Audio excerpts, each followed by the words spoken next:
You've tuned into Unpause Your Life with Dr. Cali Estes. Your access to success strategies and more to help you move onward and upward with your life. Listen in each week as she interviews others who have really taken their essence to the next level and truly unpaused their life. Now here's your host, Dr. Cali Estes. Hey everyone, welcome to the show. This is Dr. Cali Estes, and I am founder of the Addictions Academy, the Addictions Coach, and Rehab Rescue. Welcome to Unpause Your Life. This is a great podcast where we showcase people who have done something extraordinary with their life. I welcome you, and I hope you enjoy all of our guests. On my way, found a reason to wake up another day. Before we get started, let's hear this short message from one of my supporters. All the things that you won't do. Did you know 81% of Americans would like to become a published author? Chances are you might be one of them. What's stopping you? Writing and publishing a book takes a lot of work and is expensive, right? Well, not anymore. For your next book project, or even your first, team up with Hassle-Free Books. They make it so easy to become an author. They remove all of the fuss and struggle and make it smooth and simple. And it's far more affordable than you could ever imagine. Go to hasslefreebooks.com and use promo code UNPAUSE to receive a 10% discount off of any book project. Get started right away and become a published author in as little as 45 days. For your free 1-hour book formula guide, which will show you just how painless it can be to become an author, head to hasslefreebooks.com today. All right. Thanks again for joining me. Let's get started with today's show. Took a walk down the dark road where they said that I shouldn't go. I knew the dangers of life. You are listening to Unpause Your Life with Dr. Cali Estes of the Addictions Coach and the Addictions Academy. My guest today is Christopher Poulos. He is an attorney and the executive director of the Washington Statewide Reentry Council. Prior to his appointment, he served as executive director of Life of Purpose Treatment at the University of North Texas, where he was also an adjunct professor of criminal justice. During law school, he served at the White House Office of National Drug Control Policy and the Sentencing Project. Poulos has advised United States Senator Angus on addiction and justice policy and served on several task forces related to criminal justice policy. He graduated cum laude from the University of Maine School of Law, where he was president of the American Constitution Society and represented children facing criminal charges as a student attorney in the Juvenile Justice Clinic. Welcome, Christopher. Thank you, Callie. Good morning. Good morning. How are you today? I am doing well. I'm a little tired today. I didn't sleep too great, but that's okay. I was working on good things both at work and at home and was able to, thanks to recovery, which I'm sure we'll talk about, still be up at 4:30 in the morning and get to the gym and show up for work, even though I'm a little under the weather and a little bit tired. So all is well. I will get more rest tonight. All right. Well, you've got so many different things going on at the same time. Let's start with what is going on with this policy at the White House. Give me some background, how you got involved in that and what you're working on. Sure. So during law school, I had the opportunity to intern at the White House. And as a law student, what that meant was actually work full time in a policy type position for the Office of National Drug Control Policy, which is a component within the executive office of the president. So it's a White House component. And that's, of course, a cool honor for anybody to be able to have that opportunity and to serve in that role. It was particularly a kind of unheard of before honor for someone who had been previously incarcerated. I was in federal prison when President Obama got elected. and in recovery in federal prison while I was serving my sentence. I had gotten sober before I got indicted on charges that were related to activities before, obviously, I got sober. So I had this opportunity to meet Michael Botticelli in Portland, Maine, who was the previous drug czar, or as we affectionately called him, the recovery czar. And what that means is he directed drug policy for the United States of America, for the federal government, and for the president specifically. And I had a meeting with him and a bunch of other people. I was on a local task force in Portland, Maine on substance use treatment and recovery. And I heard him speak openly about, in the meeting, he shared that he was a openly gay married man in recovery from addiction who had been to jail for drinking and driving. And I had never really heard someone, especially in a meeting like that. I thought that at that time in my life, I was completely private about my recovery, about my addiction, about my incarceration. I thought that if you weren't in a 12-step meeting, then you couldn't talk about recovery. You couldn't talk about your past because of the shame and the stigma and because of the traditions, which I misunderstood at the time. So when I heard him speak openly, I approached him at the end of the meeting on the steps of City Hall, and I shared with him how much it meant to me to hear his story. And I told him I wanted to go to Washington sometime. And I had no idea what I was asking for. I just told him that, when President Obama was elected, I was in federal prison. I'm now in recovery. I'm a law student, and I'd love to come to Washington sometime. And that began a process which lasted a little over a year, but resulted in me ultimately getting clearance to, work within the Office of National Drug Control Policy under Michael Botticelli. Wow, that's fascinating. So what did that feel like? I mean, here you are, you're incarcerated, you're in prison, and now you're going to the White House. What's that feel like? It was very surreal. Sometimes when I first got to the White House and would go into, I had access to the Eisenhower Executive Office building basically anytime, at least during the day, that I wanted. I had my own White House badge, and the Executive Office building is part of the actual White House compound. And every time I would go in through there and walk through the gates and see the West Wing to the left and the Executive Office building to the right and go past the Secret Service, I admit I kind of felt like, am I really supposed to be doing this? Is it really okay are they on to me because there's so much, for me, there was so much shame and fear and self-doubt that I needed to learn how to walk through that, at first I felt a little bit uncomfortable, but what I really learned was that, in order to make positive changes, we really need to sit at the table, be willing to sit at the table and feel that we do deserve a seat and that we do deserve to be in the conversation and that we are worthy. So that's something I tried to do, was try to be as active and as engaged as I could be, while I was in that position. And it really was a trip walking in to the White House on a semi-regular basis. The Office of National Drug Control Policy is across the street, but it's still a White House component, and you need to have national security position level clearance in order to work there, and really in any capacity, I think. So the fact that, the Executive Office of the President decided ultimately, and the Secret Service decided eventually to grant me that clearance, really said a lot about the commitment to change and the commitment to progress of that administration. Wow. So I'm assuming they knew your background. I'm assuming they did a background check because they, kind of have to.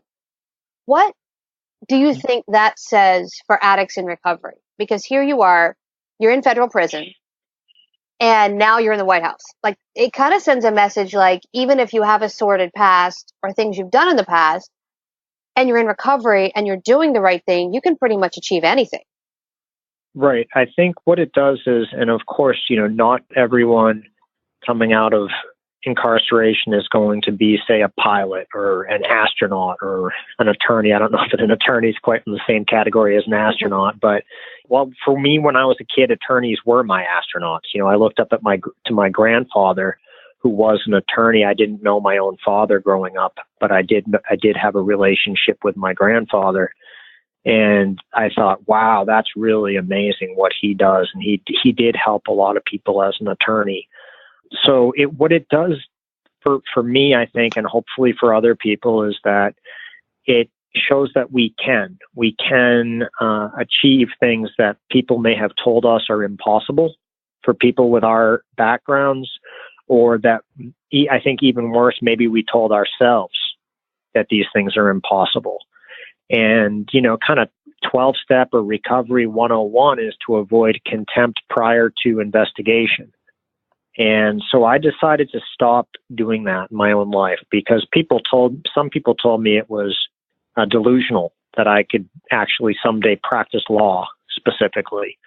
And, you know, in some ways, maybe they were. There are some states where you just can't practice law as somebody with a felony conviction. But I decided to fully investigate the matter. And that's what I'd really urge anyone still who's actively using, anyone who's in early recovery. Really, I think this applies to human beings more than just people in recovery or people suffering from addiction, but just to make sure that we fully investigate something before determining for ourselves that it's not possible.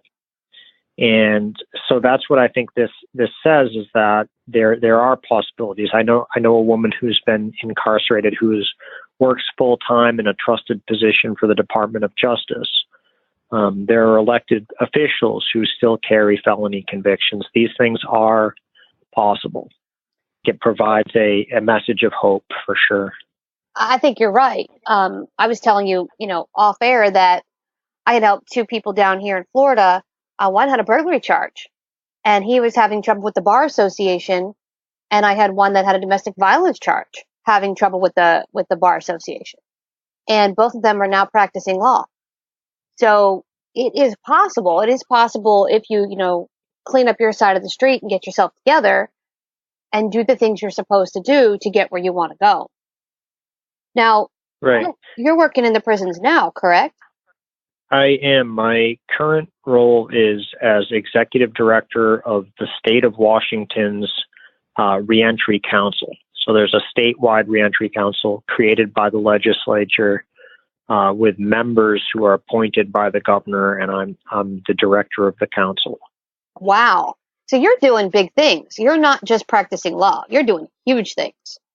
That's awesome. I am very, very blessed, very fortunate to be able to do this. And again, I think it says a lot for the government here in Washington State that they purposely selected somebody who meets the professional criteria for the position, but also has a personal stake in the game. And really, I mean, it's what we consider, in the words of Glenn Martin, just leadership. Like, it's just to have someone leading a cause who's been directly impacted by the cause. I think it's unjust to have someone leading essentially a civil rights battle who has not had any direct experience with it when there are qualified people who have direct experience. Right. So I think that says a lot about, and even some nonprofits don't do the best job about being inclusive. Pretty good in the addiction recovery space, like almost everybody, like on our Facebook network and everything, like almost everybody's either a family member who I consider directly impacted, or they've been directly impacted by, addiction themselves. Whereas some other areas like criminal justice policy, a lot of people come into the advocacy space solely from a academic perspective. And sometimes that's to the exclusion of people who have actually experienced the issues. So that's a big thing. And I actually think that the Washington Statewide Reentry Council is the only government reentry council that exists besides the federal interagency reentry council. So it's really cool to be part of. That's awesome. So if you don't mind, let's talk a little bit about your former life that landed you in prison. What was that Sure. like? And when did you decide to turn your life around? Like, what was your drug of choice and how did you get in prison? What did you do that you ended up there? Yeah, no problem. I'm happy to talk about that stuff. To put it simply, I had a lot of privileges and a lot of challenges growing up, as do a lot of people. On one hand, as I mentioned, my grandfather was a attorney, so I was able to be exposed to him and learn from him and have that male role model in my life. On the other side, my mom was a single mom for most of my childhood. My father never played any type of active role, and to my knowledge, I think he's still in an active substance use disorder and battling mental health conditions. We just don't have any type of relationship and never really developed one. And my stepfather tragically died. He was a commercial fisherman, and I used to be a commercial fisherman too when I was still in high school.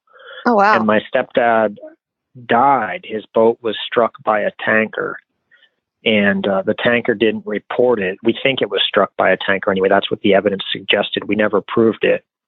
And so he died tragically when my little brother was 8 and while I was a high school senior. And right around that same time, my grandfather, who I looked up to, the attorney, he died in my arms from cancer. And one of my close friends got drunk at a party, got into a fist fight, and the other kid murdered him. The other kid pulled out a kitchen knife and took his life. So the reason so that was my senior year of high school. And wow, just stop a second. That's insane. Like, you lost the father figure, your stepdad, you lost your grandfather, right. And then you lost a friend who murdered another friend. Like, that, the odds of that happening are very, very small. So you had a lot of trauma. Right. Wow. And I'm actually learning now more about addiction, and I'm reading a book called Chasing the Scream by Johann Hari. And it talks about the connection between trauma and addiction. Mm-hmm. And of course, there are people that battle addiction, suffer from addiction, who have never experienced any severe trauma. That does happen. But the correlation, and I couldn't believe this, but apparently the correlation, I guess I could believe this. It was just the way he explained it in the book, is that the correlation between trauma and addiction is as strong as the correlation between obesity and heart disease. Yeah. And when you think about it that way, oh my goodness, it makes so much sense that people that have had adverse childhood experiences are, exponentially more likely, although of course not guaranteed, but much more likely to develop these issues. So I think in my case, I had the underlying issues anyway, and, didn't feel comfortable in my own skin. And once I discovered alcohol and drugs, it instantly provided relief for me. But when those deaths occurred, my substance use went from, probably like a 6 on a scale of 1 to 10 to just like a solid 10. And that solid 10 lasted for several years and resulted in several hospitalizations, overdoses, jail, institutions. And at 24, I made a decision to get well. I essentially could no longer find any relief from the substances. So I'd love to say that I kind of like saw this light and it said, you should change your ways because you're harming yourself and your family. But what happened was I just couldn't get the same type of high anymore. Mm. And I also knew that I might have some legal trouble brewing, but that was kind of like normal. I think that's hard for people to understand that haven't been through it, but like facing drug possession charges or possession of a firearm or stuff like that was like relatively routine. So I don't know that it was really that so much as the fact that I could no longer find that. To put it the way I like to describe it is when I discovered alcohol and drugs, whether it was a line of cocaine, a line of heroin, a glass of vodka, as soon as it hit me, the feeling that I can describe it as is like, that's the best way I can describe it. Everything melted away, all the pain, the fear, the anxiety, the shame, it all went away for a while. And I was able to chase that and able to enjoy that for several years. But it stopped providing the relief for me. And so at age 24, I asked for help, and I didn't have any income at the time, so I was able to get into treatment through the state, a program that no longer exists in Maine, unfortunately. But I got treatment through the state. I got well, and then about 6 months into my recovery, maybe 8 months, something like that, I was indicted on 5 federal felony charges for conduct that occurred prior to my recovery. Wow. And so you made the conscious decision to get sober and then got arrested. Yes. Wow. Exactly. Okay. And that's what made all the difference in my life, was that I had gotten sober. I got sober from everything except Adderall. It took me another 18 months to get off the Adderall. So I will credit jail, to give some credit where it's due. When I went to jail, I was finally off the Adderall, so there is one substance that jail got me off of. But before that, I was still taking Adderall, but I was also going to a ton of meetings. I had gone through treatment. I was actually working the 12 steps to the best of my ability, and started to develop a relationship with a higher power. And so then I went to jail with like a belly full of recovery, and a brain full of, the 12-step program that I was part of and still am part of. So that's what made all the difference, because a lot of my people are like, sometimes people say to me, Chris, why are you trying to do prison reform? Why are you trying to reduce the number of people incarcerated? Didn't prison save your life? And my response is that recovery saved my life. Simply placing me in a cell did absolutely nothing to address the underlying issues, the trauma, the anxiety, the depression. It was working a program of recovery. If anything, in some ways, jail and prison can interrupt recovery and exacerbate mental health conditions.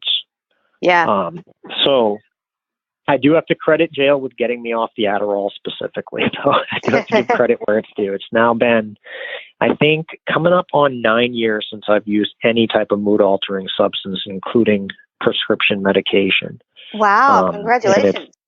Thank you. A little over 10 years since I've had a drink or a drug that I wasn't prescribed. Wow, that's fantastic. So those are two, thank you very much. And those are two very important dates for me. And it's why I'm a big proponent of harm reduction myself, is that, when I was still taking Adderall, I was allowed, I went to 12-step meetings. I didn't pick up chips because sometimes I would take too much of the Adderall. Imagine that. Somebody who was using cocaine couldn't take an amphetamine as prescribed. So I didn't pick up chips, but, they kept welcoming me back, and I was just able to, I still had a sponsor. And so, that was a big thing for me, to be still included and still welcomed into a community of recovery, even though it took me a few more months to give up the last of the substances. So that's part of my journey. And so now when I actually do celebrate my recovery and my anniversary, it's from all substances. I'm clear on that with myself, but I have very little judgment for people that have different paths than I do. Try to have no judgment at all. Yeah. That's a big thing that's sort of, I guess, happening right now. Everybody's poking at each other's path to recovery, and mine was very different as well. My drug of choice was diet pills and speed, and it was doctor prescribed. Right. And then when it got yanked out from underneath me, I started, seeking whatever I could get wherever I could get it. And I tried the 12-step, and it didn't work for me at all. And I ended up in a yoga class, and that's where I realized the damage I was doing to my body. So I fully support, however somebody wants to get sober. I think it's excellent. And every path is their own. Right. I agree entirely. So I did eventually, I had to go. The reason I was arrested and indicted on the federal charges were because I had sold cocaine to support my own habit during my active addiction. And so it was a federal case. So, often they do come later down the pike than the actual conduct as we saw in yesterday morning's news. Yeah. And so that's what happened to me.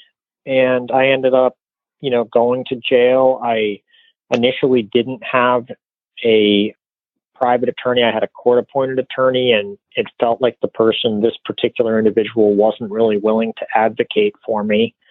And what happened was I got off the phone with this court-appointed attorney who had told me that there was no way I could get bail and that I should consider pleading guilty. So I'm sitting in county jail, and he's urging me toward a guilty plea already and saying, forget about bail. We shouldn't even have a hearing. And it didn't sit right with me. It didn't feel right. Like he wasn't willing to advocate for me as my attorney.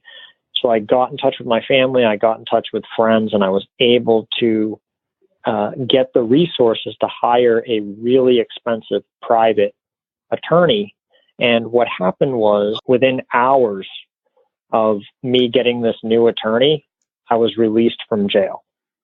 So as soon as a really expensive attorney was on my case, it almost instantly and certainly dramatically changed my entire experience with the criminal justice system. And so had I been actively using at that time, I would have been like, cool, I'm going home, I'm getting out, and I wouldn't have thought anything of it. But the fact that I was, on my journey to recovery or in recovery at the time made me see all the people that I left behind in that unit, in the jail. And they had done the same stuff I had done or less. And they were all still sitting there just because they didn't have the privilege that I did at that time. And it made my stomach turn. It was actually that moment that I became determined to someday practice law. And that was a pivotal moment in my life. That was actually before I went to prison. I was in jail just waiting for the trial when all this happened. And then I ended up, having to serve almost 3 years in federal prison. But without that attorney that I had, it would have likely been 10 rather than 3. Wow. So you really, when you say you've been on both sides of the fence, you've been on both sides of the fence, and you can see the pieces of our system where it's broken, not only in the judicial side, but in the addiction side. So that's fantastic. So you're in the right position to be doing the most good for the most people. That's fantastic. Thank you. I really couldn't be happier with what I'm doing now, and the whole journey makes sense. Well, I think a lot of things in life make sense eventually. Yeah. You know what I mean? Like, whether it's relationships that didn't work out, whether it's a job that you thought was the perfect fit. I found that some things that, sometimes for years we can't understand often, but not always do make sense eventually.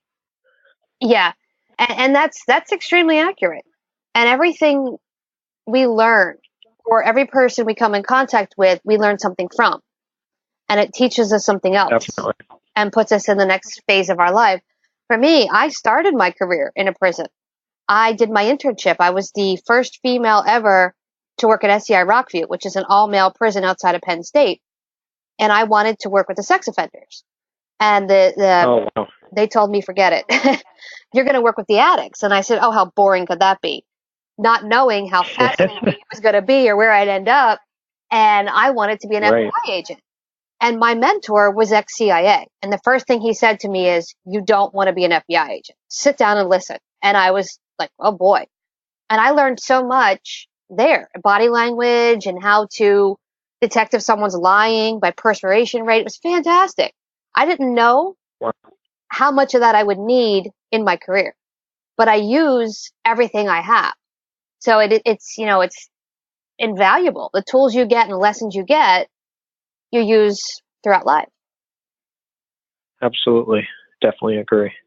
Well, I want to thank you for coming on. And how can our listeners find you if they want to hire you or talk with you? Where do they find you? If you go to the website for the state of Washington, where I'm currently working for, is www.commerce.wa.gov/reentry, REENTRY. And my contact info is available on that website. And then, of course, another easy way to find me and to reach out to me is I have a public profile on Facebook. I think it's how we connected. So it's a regular profile, but it's I have it open to the public so people can message me or add me or follow me on Facebook as well. It's just Christopher Poulos, pretty easy to find on there. Awesome. Well, thank you for coming on, and I appreciate your insight and your great work. Keep it up. Thank you very much. And I absolutely love the idea of, getting unstuck in your life. And what I would say, just as a closing for people that are listening to this and either are themselves still feeling stuck or, have someone in their lives who is feeling stuck, is to, continue moving towards your goals and understand that there's likely going to be a lot more no's than there are going to be yeses. And just keep working towards it. And the most important thing I've done, hands down, has been to be willing to ask for help and to take direction and follow suggestions for the first time in my life has really led to a lot of this stuff. So, I definitely believe we can define our own futures through listening, through taking suggestions, and through some hard work as well. Awesome. Well, thank you again for coming on, and our listeners will be able to find you. We're going to put all of your links up on the webpage on unpauseyourlife.com so they can reach out to you with any questions, and then we'll share that on social media. And you are listening to Unpause Your Life with Dr. Cali Estes. Thank you. Take care.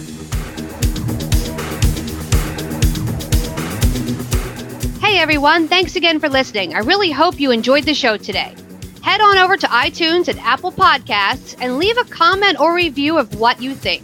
Or contact us at 1-800-706-0318. If you want to be on our show, feel free to email or call. And if you have a topic, feel free to email or call as well. Thanks for listening to Unpause Your Life. For show notes and more, head on over to unpauseyourlife.com.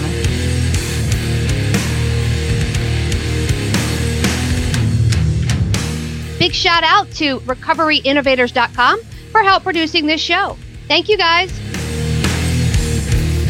I took a walk down the long road where they said that I shouldn't go.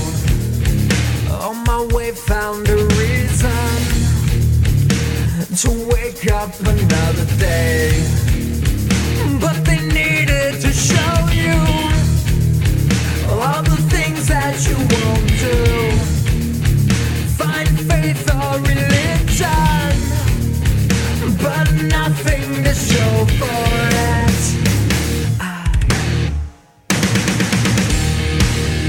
No need to escape in love with my pain. I may be weak, but I'm alive, still alive, and I won't be bound by your mistake. No, I won't be your enemy, trapped at the gate. Bring me to life, put me to death. Just give me something that's just not so hard to believe. To believe. To believe.